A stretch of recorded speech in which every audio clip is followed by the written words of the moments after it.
자, 그리고 분리과세를 만약에 선택을 하잖아요. 여러분들이. 분리과세를 선택을 하면 혜택이 있어요. 사업자 등록 한 사람하고 안 한 사람하고 혜택이 좀 달라요. 그래서 종합과세로 가면 지금 세금을 어떻게 계산하느냐면 수익금액에서 뭘 빼요? 경비를 빼서 계산하거든요. 근데 종합과세로 가잖아요. 종합과세로 가면 이 경비가 입증된 것만 비용 처리가 돼요. 그러면 하나도 입증 못했다. 예를 들어서 내가 상가를 임대를 했다. 아니면 오피스텔을 뭐 임대를 했다. 그러면 뭐 청소 용역 들어갈 수도 있고 다른 용역들도 들어갈 수도 있고 공과금도 생길 수도 있고 이런 거 있죠. 그거 다 경비 처리해 주거든요. 근데 그거 입증 하나도 못했다. 그러면 이거 0이에요. 근데 분리과세를 선택을 하면 요게 입증이 되든 안 되든 관계없이 무조건 60% 또는 50%를 비용으로 잡아줘요. 입증 여하에 관계없이. 네. 그러니까 분리과세를 선택했을 때 좋은 점은 뭐냐? 경비를 입증 안 해도 된다라는 거예요. 그냥 수입 전체에 수익금액 전체에서 몇 프로를 빼주는 거예요?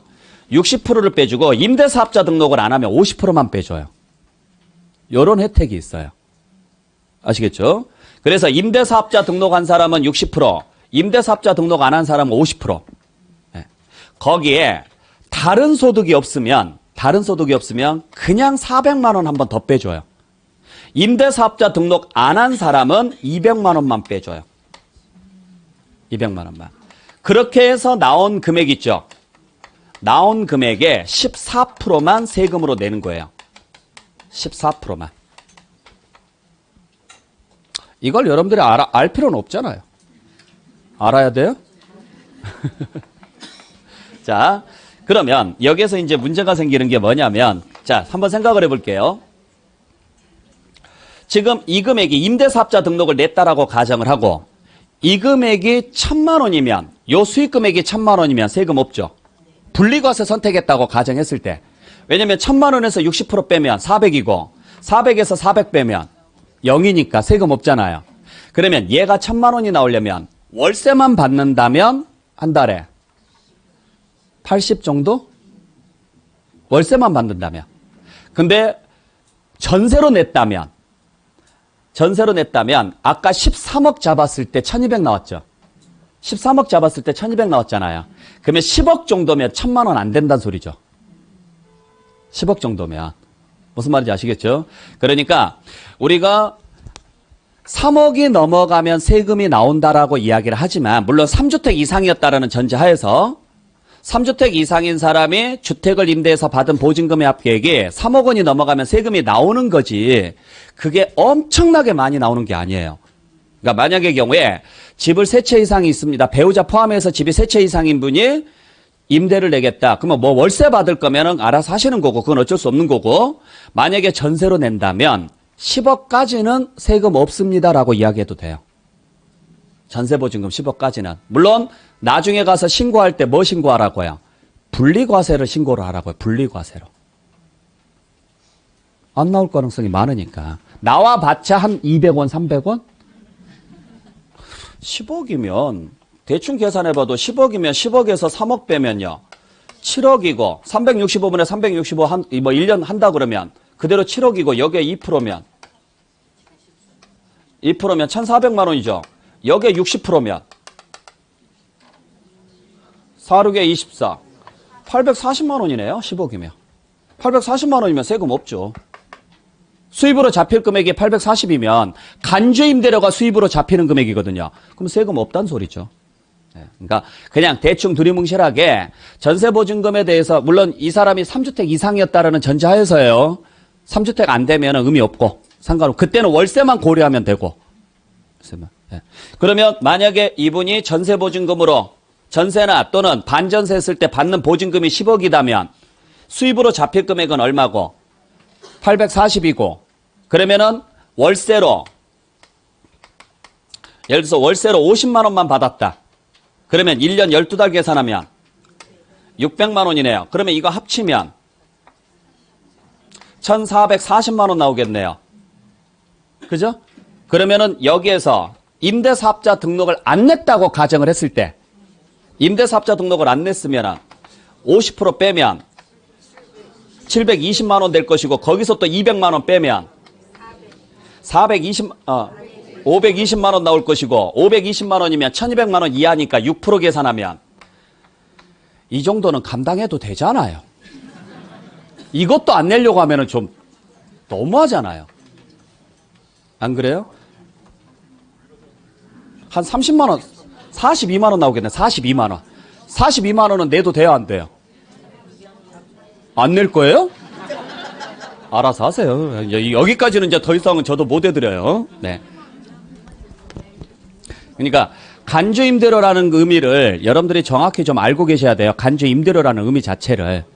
그러니까 그 잘 모르시는 분들이 항상 설명을 할 때 집이 세 채 이상이고 받은 보증금이 3억 원이 넘어가면 세금 많이 나와요. 이렇게 이야기해요. 그러니까 보증금을 3억을 넘게 받으면 세금 많이 나온다라고만 아는 사람들이 많아요. 의외로. 그러면 어떻게 할까요? 보증금은 딱 3억만 받을까요? 이래요. 10억 받으시라고요. 그냥.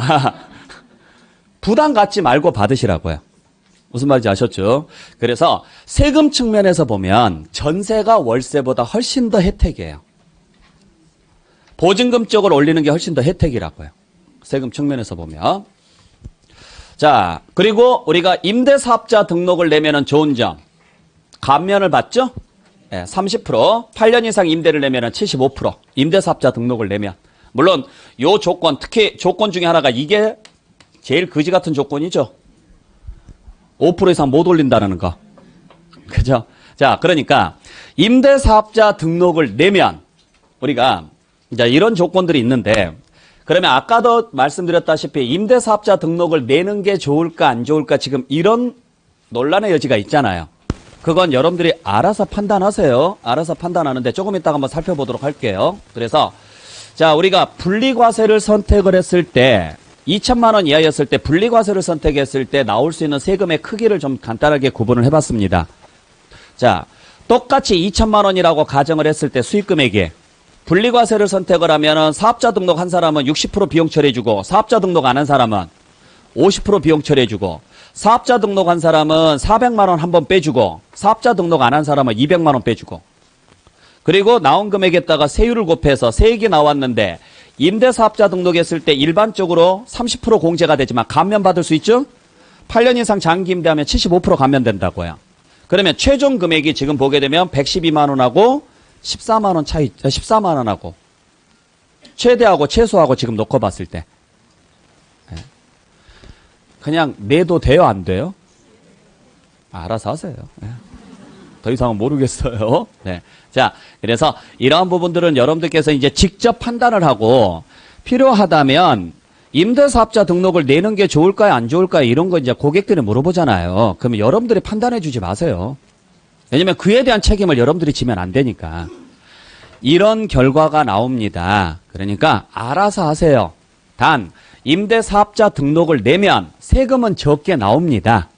세금은 적게 나오는데 다른 데에서 가장 큰 문제점이 하나 있습니다. 앞으로 이 기간 동안은 임대료 5% 이상은 못 올립니다. 알고는 계십시오. 그 이야기는 하셔야죠. 그러니까 당신이 임대료 나는 더 올리고 싶어 그러면 하면 안 돼요. 그러면 혜택 하나도 못 받아요. 지금 그게 가장 발목을 많이 잡는 거잖아요. 무슨 말인지 아셨어요? 네. 자, 그리고 그러면 우리 임대사업자 등록은 언제까지 신청해야 되느냐면 20일 이내입니다. 사업 개시일로부터. 네. 작년부터 이미 임대를 하고 있었던 사람은 이미 끝났죠? 1월 21일까지 신청을 했었어야 되고 이미 이제 1월 21일은 지났으니까 이제 그 내용은 안 쓴 거예요. 앞으로 사업을 하려고 하는 사람들 같은 경우는 이제 임대하려고 하는 사람은 무조건 며칠 이내 사업자 등록 신청해야 돼요? 20일 이내 사업자 등록을 해야 되는데 임대사업자는 구청으로 가야죠. 임대 등록은. 그 다음에 사업자 등록은 세무서로 가야 되잖아요. 그러니까 두 군데 다 가야 돼요. 무슨 말인지 아셨죠? 네. 자, 두 군데 다 가셔야 되고 그때 만약에 여러분들이 임대사업자 등록 안 하면 벌금을 물어요. 벌금이 얼마냐면 수익금액의 0.2%예요. 수익금액에. 자, 그러면은 이제 아, 임대사업자 등록 안 하면 일단 세금은 좀 많이 나올 거다. 아까 봤을 때 100 얼마하고 10 얼마하고 차이 좀 있잖아요. 약 한 100만 원 정도 차이 났어요, 세금에. 사업자 등록 한 사람하고 안 한 사람하고. 무슨 말인지 아셨어요? 자, 그 정도 차이 있고, 만약에 임대사업자 등록을 안 했다. 안 하고 걸렸다. 근데 1년 수익 금액이 예를 들어서 5천만 원이라고 할게요. 수입이. 거기에서 뭐 비용 빼고 어쩌고저쩌고 하면 이제 얼마 나오겠죠?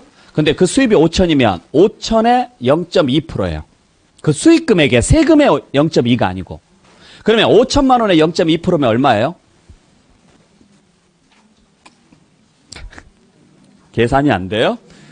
그러면 5천만 원에 20%면 그러면 5천만 원에 2%면 그러면 5천만 원에 0.2%면 그래요. 예. 5천만 원에 0.2%면 10만 원입니다. 그러니까 벌금 알아서 판단하세요. 제가 뭐라고 말씀을 못 드려요. 예. 하여간 나온다는 이야기예요. 벌금은 나올 것이다. 예. 그러니까 솔직히 말하면 0.2%가 무서워요, 안 무서워요? 안 무서워요. 사람들은 괜히 뭐라고 하니까 그러지. 실제 계산해 보세요. 20%도 아니고 0.2%, 0.2%. 그리고 임대에서 1년에 한 10억씩 그 수입이 생기는 사람이 그렇게 많지는 않아요. 그러니까 임대에서 1년에 한 10억 생기면 0.2%가 살짝 부담은 될 수도 있죠. 근데 10억 벌어서 0.2% 차라리 내는 게 낫죠. 그리고 임대료를 5% 더 올려버리면 되잖아요. 충당할 수 있으니까. 네. 자, 그때 우리가 임대사업자 등록을 하는 방법이 아까 말씀드렸던 것처럼 세무서 가서 하는 방법하고 세무서 가서 사업자 등록해야 되고 구청 가서 임대 등록해야 되고요. 그죠? 자, 그때 뭐 세무서로 가셔도 되고 구청으로 가셔도 되는데 이제 이건 뭐 그냥 참고고 그냥 여러분들이 만약에 두 군데 다 가기 싫다. 그러면 여기 이용하세요. 렌토. 이게 지금 임대사업자 등록 내라고 만들어 놓은 제도거든요. 그래서 여기에서 등록 신청을 하잖아요. 그러면 제일 밑에가 뭐가 나오느냐면 세무서에다가 같이 제출할 건지 그 클릭하는 칸이 있어요. 같이 클릭하면 동시에 들어가요. 그러니까 이 한 곳에서 다 끝나고 여기 안에 들어가잖아요. 그러면 여러분들이 임대 냈을 때 받을 수 있는 혜택과 불이익이 다 나와 있어요. 이 안에가. 이 사이트에가. 전체 다 나와 있어요. 그러니까 여기 활용하시면 임대 쪽에 대한 어지간한 궁금증은 다 해결돼요. 이거 확인하시면. 최근에 나온 법률들도 다 올라와요. 그대로. 그러니까 되도록이면 이거 확인하셔서 여러분들께서 보시는 게 좋고. 네. 자, 그러면 우리가 임대사업자 등록을 하면은 받는 혜택이 뭐가 있느냐. 아까 말씀드렸던 것처럼 일단 지방세 감면 받을 수 있습니다. 물론 감면율이 뭐 면적이나 금액에 따라서 조금씩 달라지긴 해요. 그 다음에 아까 소득세, 임대소득세 30%나 75% 감면 받을 수 있죠? 장기 임대 되면 75% 세액 감면 되잖아요. 그 다음에 임대사업자 등록을 한 주택은 장기보유 특별공제 같은 경우 다 받을 수 있고요. 그 다음에 아까 10% 20% 세율 추가된 거 그거 배제되고 종합부동산세 안 들어가고 그 다음에 건강보험료 인상분이 적고 이런 혜택이 있죠. 단 문제는 뭐냐면 여기서 제일 큰 혜택이 뭘까요? 근데 이게 2018년 작년도 아니고 재작년 9.13 대책 때 바꿨죠. 무슨 지역에 있는 건? 조정대상 지역에 있는 건. 이후에 취득하는 것에 대해서는 임대사업자 등록을 내더라도 이건 이제 못 받아요. 자, 그러면 이것도 혜택 없어졌고, 이것도 혜택 없어졌고, 이것도 혜택 없어진 거예요. 이건 남아있고, 요건 그대로 남아있고, 혜택이 없어진 게 지금 이 세 개가 혜택이 없어졌어요, 아예. 무슨 지역에 있는 주택을 취득하게 되면 조정대상 지역, 그것도 9.13 대책 이후에 취득한 것들. 2018년. 자, 그러면은 요 혜택 없어졌으니까 별로 받을 혜택이. 그러니까 알아서 하세요. 하든지 말든지. 그러니까 제가 드릴 수 있는 이야기는 여기까지예요. 나머지 판단은 여러분들께서 하시는 거예요. 나머지 판단. 그러면 임대사업자 등록을 안 하면 일단 여기 있는 건 하나도 못 받는다는 이야기죠. 무슨 말인지 아시겠죠? 여기 있는 건 하나도 못 받고 대신 임대료 마음대로 올릴 수 있고 무슨 말인지 아시겠죠? 뭐 그렇게 하시면 되는 거고. 자, 근데 그때 우리 가끔 그 임대사업자 등록을 하면은 어떻게 됩니까? 그걸 안 하는 게 낫지 않겠습니까? 그때 임대사업자 등록을 안 하려고 하는 사람들 중에 그 안 하려고 하는 목적 중에 하나가 요거 보험료 내기 때문에 안 하려고 하는 사람들도 꽤 많아요.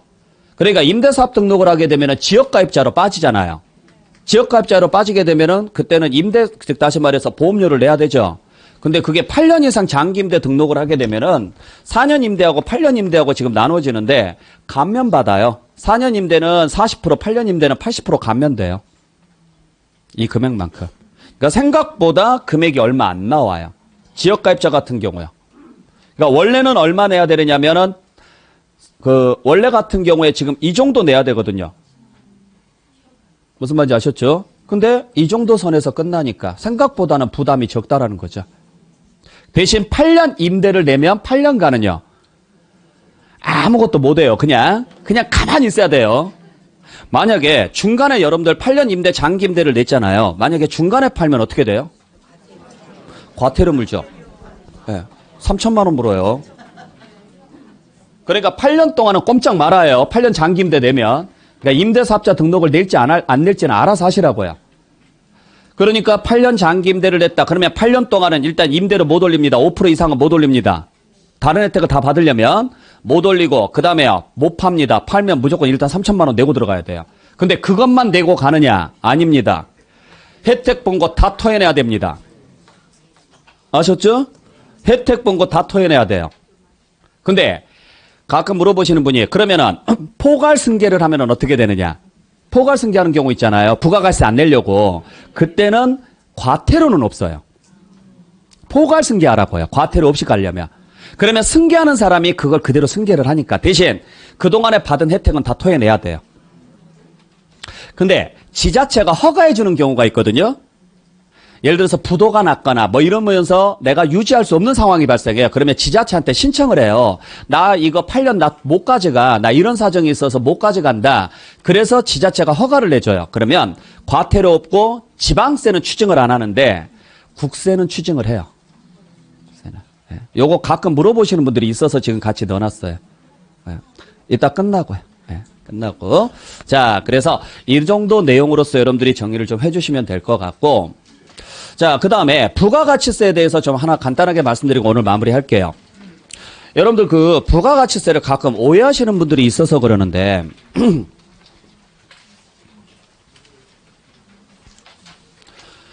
여러분들 사업자는 두 사람으로 나눕니다. 사업자는 과세사업자가 있고 면세사업자가 있어요.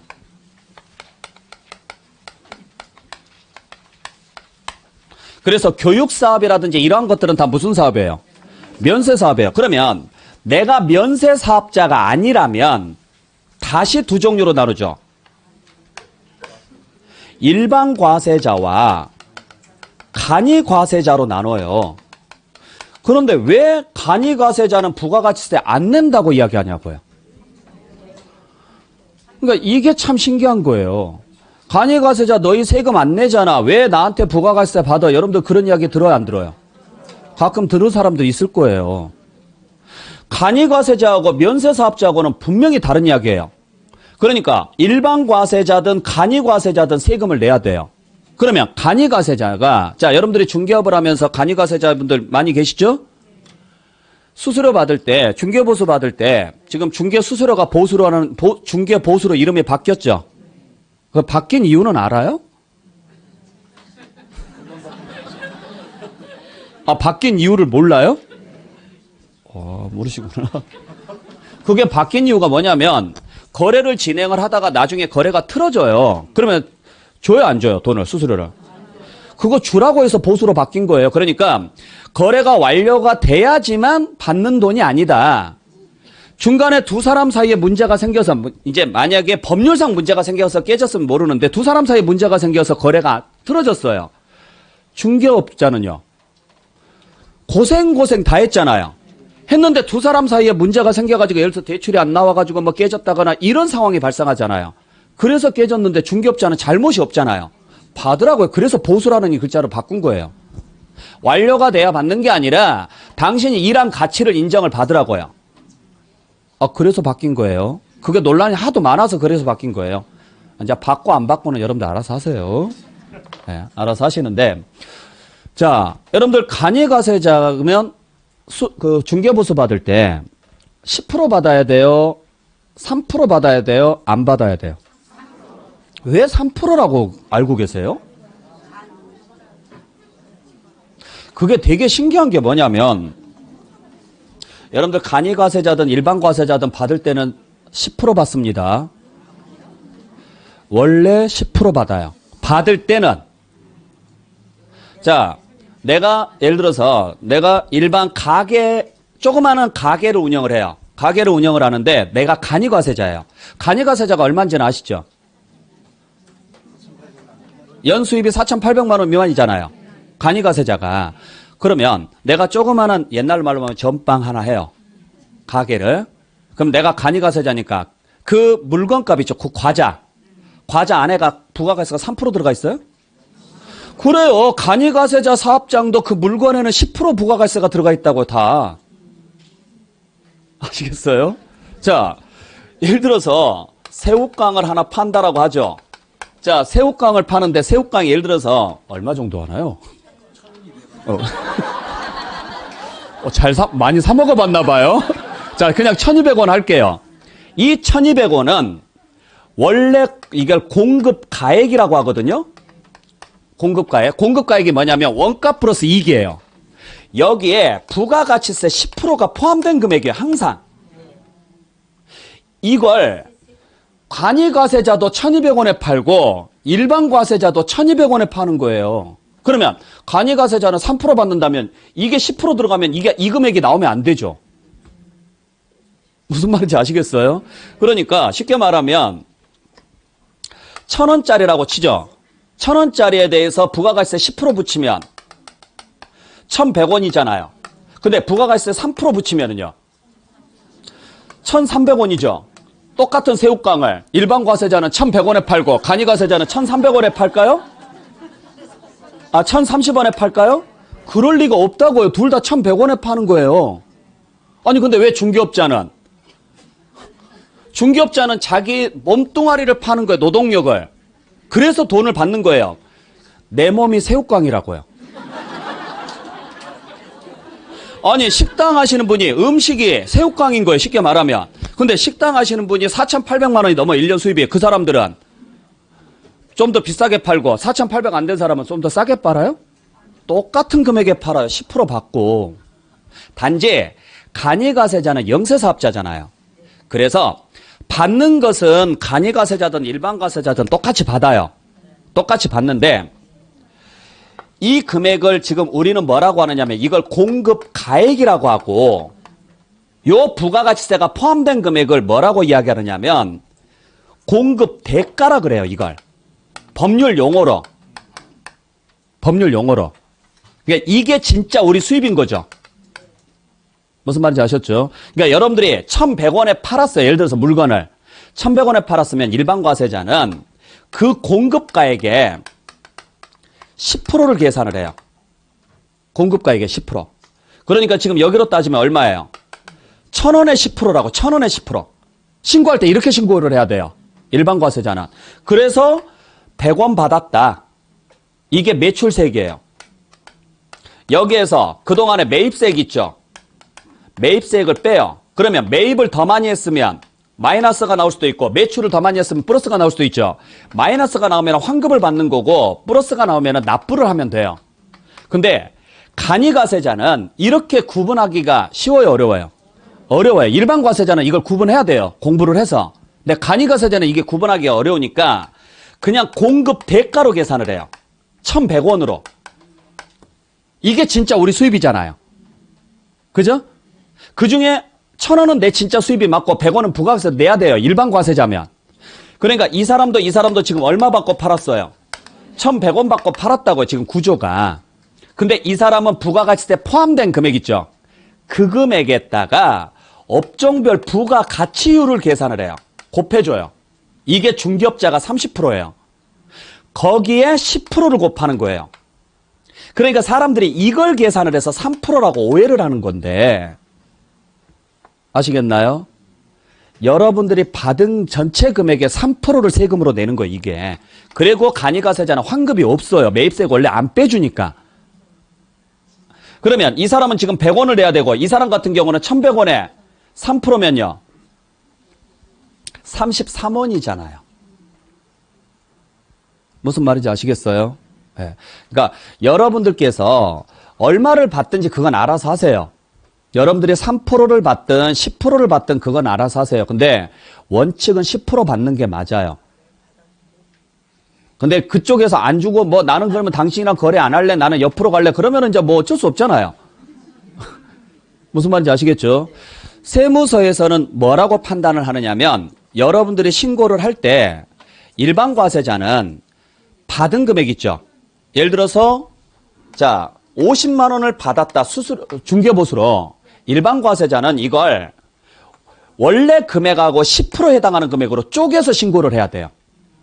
그러니까 여러분들이 이 안에 부가가치세 포함해서 받든 포함 안 하고 받든 마음대로 하시고 신고할 때는 이렇게 가고 간이가세자는 이 안에가 그냥 부가가치세가 포함된 걸로 봐요. 이 안에가 신고할 때 이렇게 신고를 넣어요. 그러면 여기에 30%한 금액에 다시 10%한 금액인 이걸 세금으로 내는 거예요. 이걸.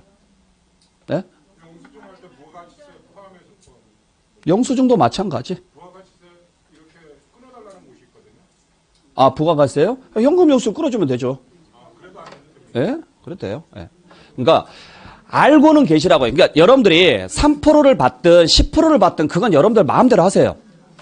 일단 첫 번째 간이가세자는 너희들이 간이가세자인데 무슨 세금을 받냐 그러면 상대하지 마세요. 아니, 사람이 그래도 솔직히 말해서 이게 원래 부가가치세는 자기 돈으로 내는 거 아니에요. 그렇잖아요. 받아서 내는 게 부가가치세. 원래 법률이 그래요. 부가가치세라는 법률이. 그러니까 여러분들이 3%를 받든 물론 간이가세자가 3%만 받아도 뭐 손해보거나 뭐 손해는 조금 봐요. 그러니까 실제로 딱 3% 받아가지고 세금 3% 내는 게 아니에요. 전체 금액의 3%니까 더 내요. 실제로는 3.3% 내는 꼴이에요. 그러니까 3% 받으면 0.3% 손해보는 꼴이에요.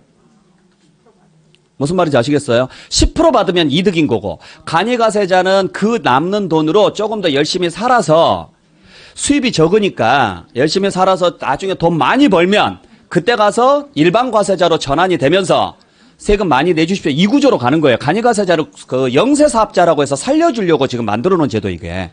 그러니까 이걸 아시는 분들은 간이가세자냐 아니면 일반 과세자냐 그거 신경 안 쓰고 무조건 거래되면 거래 금액의 10%를 무조건 줘야 돼요. 원래 고객은. 그리고 그 사람이 신고할 때 네가 일반 과세자면 구분해서 신고하고 간이가세자면 모아서 3%만 신고하고 이렇게 가는 거예요. 그 3%를 고객이 지금 정해주면 안 된다고요. 근데 이게 잘못된 정보가 시중에 쭉 펼치다 보니까 사람들이 전부 다 그런 줄 알아요. 그리고 이 사람하고 헷갈리는 사람들이 있어서 그래요. 그리고 뭘 하나 오해를 하느냐면 요 간이가세자 중에 이게 지금 4,800만 원 미만이잖아요. 근데 면세사업자는 금액에 관계없이 면세고 일반 사업자, 과세사업자 중에서 이 금액 요거 요 3천만 원 미만이면 납세금 없어요. 그러니까 수입 금액이 부가가치세 포함한 전체 수입 금액이 1년에 벌어들인 수입 금액이 3천만 원 이하잖아요. 아, 미만. 3천만 원 미만이면 세금 없어요. 원래 이게 2,400에서 3천으로 올랐잖아요. 그러니까 내가 만약에 고시텔을 하나 한다. 고시텔을 하나 하고 있는데 뭐 받은 돈 있잖아요. 월세 받은 돈. 근데 고시텔 같은 경우는 그 월세 안에가 부가가치세가 들어가야 돼, 안 들어가야 돼요? 들어가야 돼요. 원래가 10%가 들어가야 돼요. 주택만 원래 안 들어가요. 들어가야 되는데 내가 1년 내내 받아봤자 3천만 원이 안 돼요. 그러면은 어차피 세금 안 낼 거니까 그냥 그 월세를 좀 부가가치세 빼고 깎아줄 수는 있죠. 그러니까 내가 1년 수익 금액을 3천만 원 미만으로 맞출 자신이 있으면 돈은 한 1억 벌었는데 신고할 때 3천 미만으로 할 공식적인 이야기는 아닙니다. 하여간 뭐 그렇다면 부가가치세 안 받아도 돼요. 부가가치세를. 무슨 말인지 아시겠어요? 근데 그게 아니라면 받으세요. 받는 게 맞고 원래는 10% 받는 게 맞고 고객이 하도 까탈스럽게 군다. 그러면 뭐 3%를 받든 그건 설득을 하시는데 아예 안 주겠다 그러면 상대하지 마시고요. 예, 그렇게 보시면 돼요. 자, 그래서 먼저 여기에 해당하는 내용들. 그러니까 그 3%가 지금 이것 때문에 3%거든요. 이것 때문에. 이게 3% 이게. 그래서 지금 이야기들을 되게 사람들이 3% 이야기를 많이 하는 거고. 자, 그 다음에 예전에 한번 이걸 한번 물어보신 분이 있어요. 그 간이가세자가 법정 그 중개보수하고 별도로 부가가치세를 받을 수 있는지 없는지 법정 그 수수료 있죠? 이거 초과가 되면은 문제 생기죠? 네. 그때 부가가치세 별도로 받을 수 있는지 없는지 받을 수 있어요 없어요? 있어요. 이거 꼭 논란 합쳐서 법정 수수료가 넘어가는데 어떻게 합니까? 그러니까 못 받습니다 이야기를 하시는 분들이 있는데 부가가치세는 별개예요. 이건 이건 법사위에서 이미 나온 내용이에요. 법제처에서 해석내가 나온 내용이라고요. 그러니까 부가가치세를 포함한 금액으로 법정 수수료를 따지는 게 아니라 제외한 금액으로 법정 수수료를 따진다고요. 무슨 말인지 아셨죠? 네, 그건 알고 계세요. 자, 오늘 여기까지 해서 여러분들 마무리하도록 하겠습니다. 네, 감사합니다. 저한테 박수 칠 필요는 없고 여러분들 자신한테 박수 많이 쳐주세요. 이 귀한 시간 여러분들이 이렇게 나와주셔서 감사하고요. 오늘 이렇게 또 눈도 밖에 많이 오는데 하여간 오늘 뭐 좋은 시간 되셨으면 감사합니다. 저는 그걸로 만족하고 앞으로 또 개정될 내용들이 있으면 제가 학원 홈페이지나 이런 데 자료는 올려놓도록 할게요. 자, 여러분들 돈 많이 버시고 새해 복 많이 받으시고 행복하시길 바랍니다. 마치겠습니다. 고맙습니다.